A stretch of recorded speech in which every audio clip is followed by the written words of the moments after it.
Salam sejahtera, terima kasih karena bersama dengan saya di Nazilin Unity Channel. Hari ini kita digemparkan dengan penangkapan 2 orang datuk gara-gara sindiket diesel lebih 200 juta ringgit. Wah, ini paling banyak kita temui hari ini.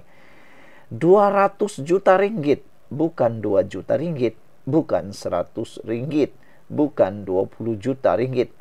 200 juta ringgit, bayangkan. Bagaimana ada orang yang begini? Mungkin inilah sebabnya orang terlalu benci dengan Anwar Ibrahim. Sebab SPRM begitu lantang, begitu hebat menangkap penjahat-penjahat yang suka makan duit rasuah, suka makan duit rakyat, suka mau sakau duit rakyat. Saya yakin inilah hasilnya apabila kita ada pemimpin negara yang benar-benar mahu berjuang menghapuskan penyalahgunaan dan juga rasuah, penyelewengan. Bukan satu jumlah yang kecil. Bayangkanlah, sejak bila agak-agaknya 2 ekor datuk ini melaksanakan perbuatan ini. Kenapa kita panggil ekor? Sebab hanya penjahat yang sanggup dipanggil seperti itu. Merugikan kita. Jadi bolehlah disamakan dengan binatang kerana mereka tidak berhati perut, mengambil keuntungan yang sepatutnya rakyat dapatkan. Jadi dua orang datuk dicekup dalam sindiket seludup diesel lebih 200 juta ringgit. 2 individu yang bergelar datuk antara yang ditahan dalam operasi Suruhanjaya Pencegahan Rasuah Malaysia SPRM bagi membenteras penyelewengan diesel bersubsidi melibatkan kerugian melebihi 247 juta ringgit. Wow, ini sungguh banyak. Saya rasa, saya ulang sekali lagi, mungkin ini sebabnya ramai orang tidak suka dengan Anwar. Bukan sebab Anwar tidak menjalankan tugas, tapi dia terlalu baik dan terlalu tegas menangani rasuah. Sebelum kita teruskan ulasan ini, izinkan dulu saya kongsi dengan Anda semua, ini ialah terapi imun Transofactor for Life. Terapi imun yang meningkatkan daya imun badan kita sehingga 400%. Secara umum dan ringkasnya, apabila imun badan kita lemah, apabila imun badan kita bodoh, apabila imun badan kita tidak seimbang, kita kena penyakit dan tidak sembuh daripada semua jenis penyakit. Tetapi apabila imun badan kita jadi kuat, bijaksana dan seimbang, imun badan itulah yang akan menghapuskan dan menghancurkan semua akar penyakit yang ada dalam tubuh badan kita. Apabila akar penyakit sudah dihapuskan, kita sembuh daripada semua jenis penyakit. Cepat dapatkan produk yang halal ini, diperakui oleh dokter-dokter di seluruh dunia dan juga lulus KKM ni melalui nombor telefon saya yang tertera. Mungkin ini adalah jawapan kepada doa Anda selama ini. Saudara, 2 individu yang bergelar datuk itu antara yang ditahan kerana penyelewengan diesel bersubsidi melibatkan kerugian 247 juta ringgit. Ketua Pesuruhjaya SPRM Azam Baki berkata, sindiket tersebut beroperasi menggunakan syarikat sah berlesen namun disokong oleh elemen kongsi gelap. Syarikat ini bukan syarikat tidak berlesen, tetapi syarikat berlesen yang telah menyalahgunakan lesen mereka untuk tujuan penyeludupan.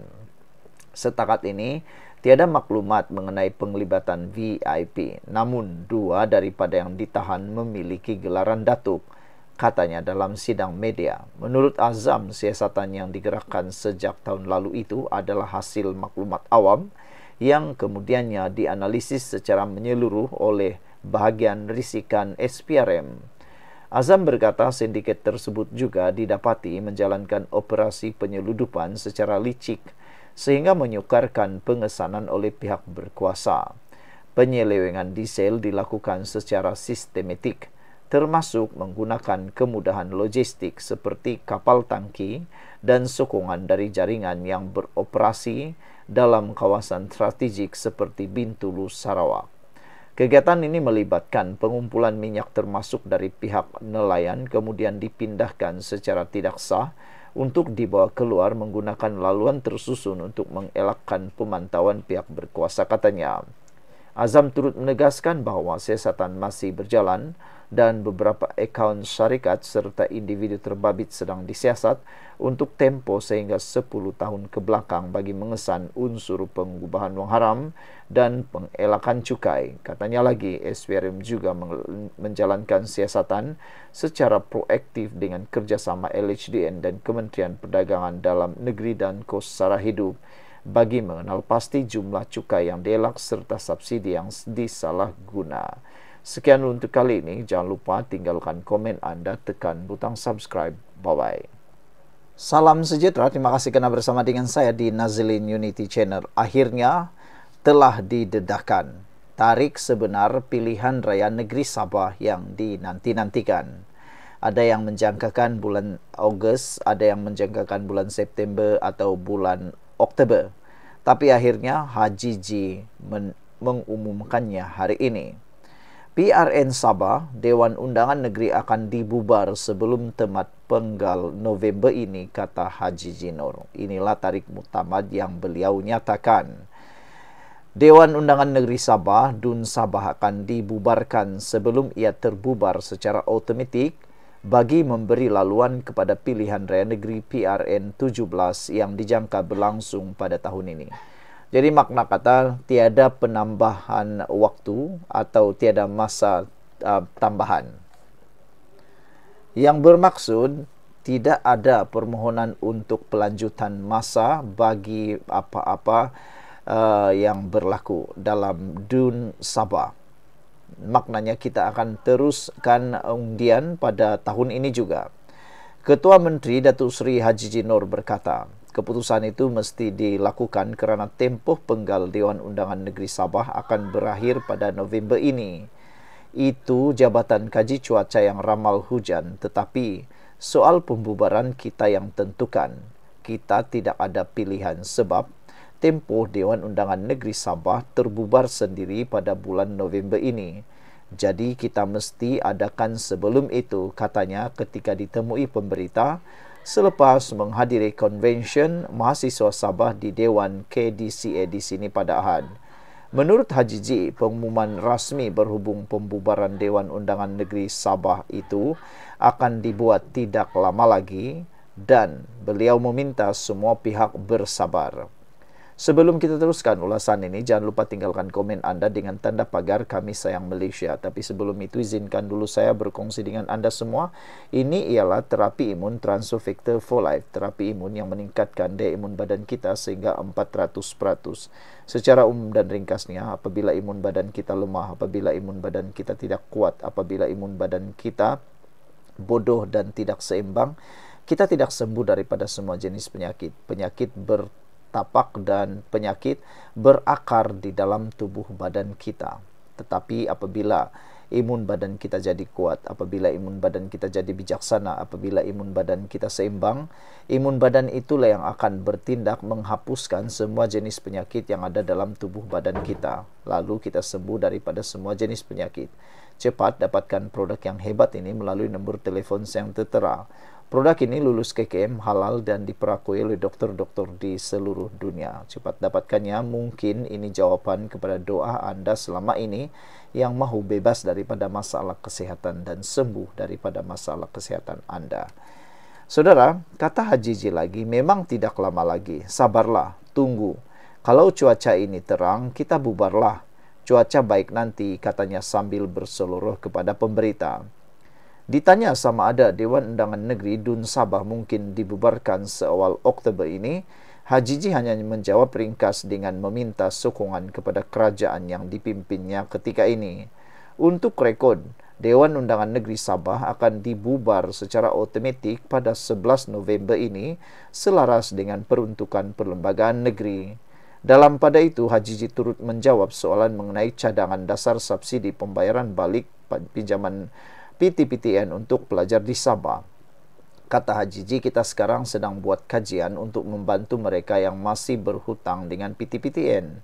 Mengikut laporan awal, lebih 100,000 orang terlibat. Jadi kita sedang teliti berapa peruntukan diperlukan untuk meringankan bebanan hutang mereka. Keputusan akan dibuat dalam mesyuarat kabinet nanti, katanya. Mengulas sama ada bantuan itu akan dilaksanakan sebelum PRN, beliau berkata kerajaan negeri akan berusaha mempercepatkan proses tersebut.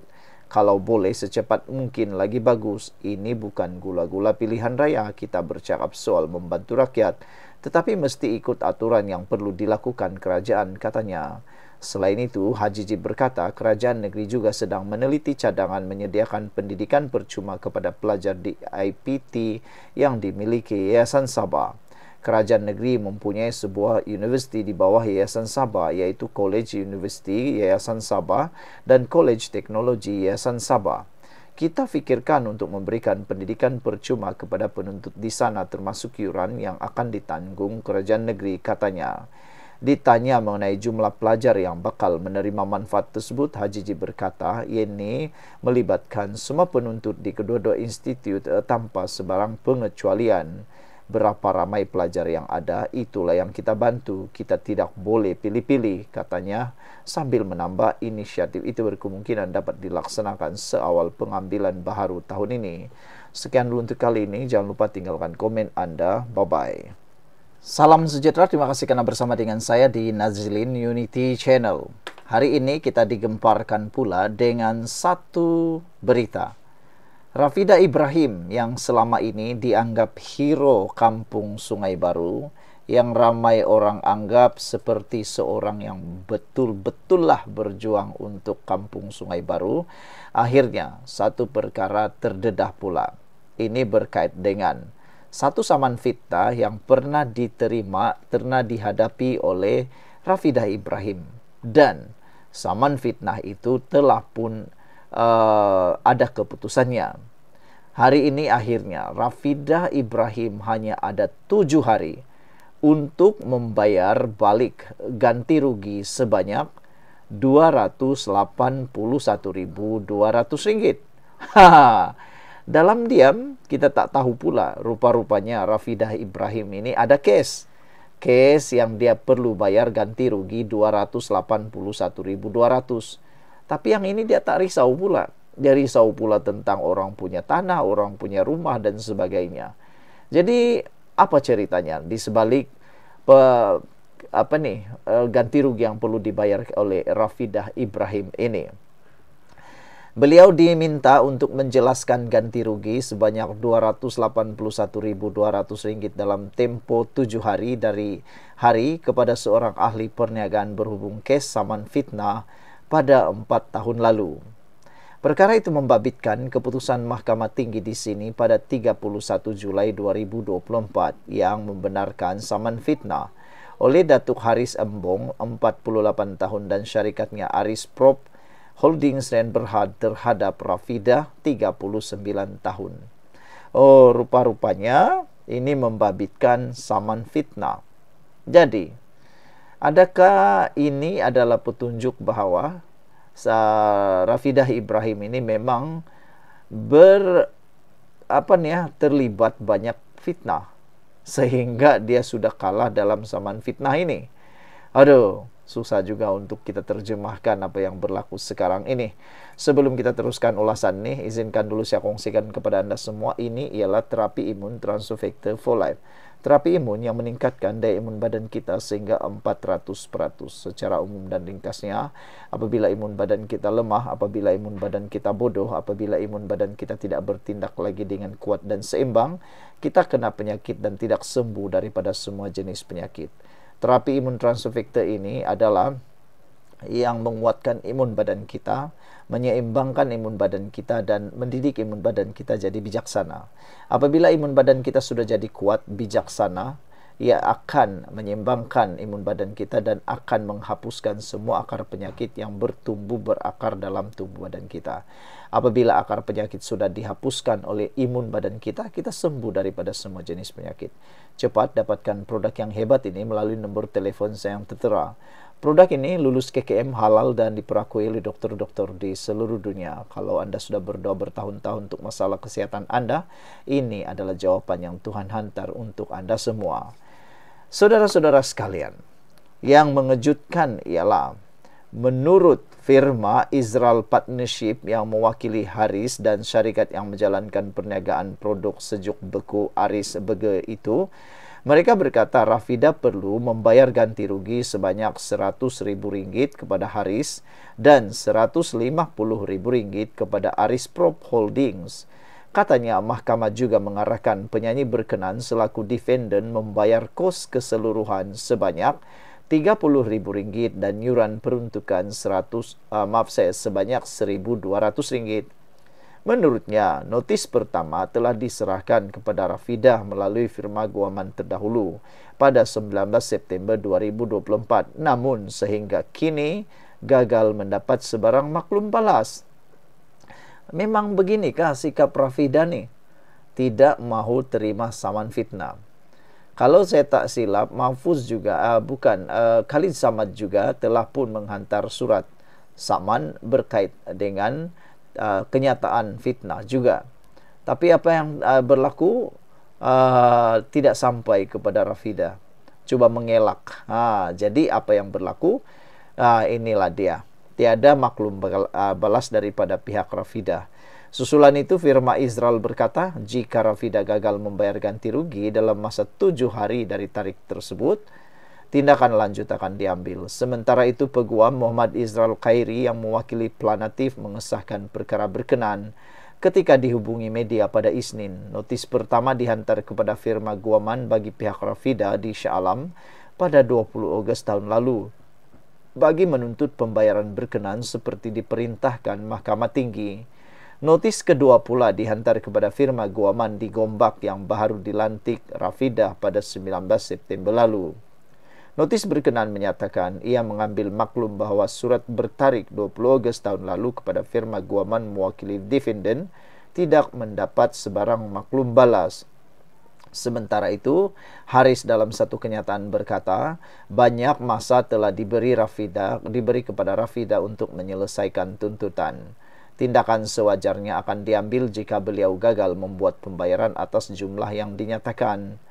Tuntutan yang dibuat ini bagi membersihkan imej saya dan syarikat atas tuduhan fitnah berkenan, katanya. Dalam saman yang difailkan pada Oktober 2021, Haris mendakwa Rafidah yang juga pempengaruh media sosial telah menerbitkan 2 hantaran di Facebook pada 21 September dan 18 Oktober 2021. Ia berhubung isu keengganan membayar hasil kerja selebriti itu. Pada 31 Julai tahun lalu, Mahkamah Tinggi di sini mengarahkan Rafidah membayar ganti rugi Rp250.000 kepada usahawan dan syarikat terbabit. Hakim Dr. John Lee Kyun Ho alias Muhammad Johan Lee berkata, Mahkamah mendapati hantaran kedua yang diterbitkan defendant di media sosial ialah bersifat fitnah kerana perkataan yang digunakan telah mendedahkan planatif kepada kebencian, cemuhan atau penghinaan. Sekian dulu untuk kali ini. Jangan lupa tinggalkan komen anda. Bye-bye.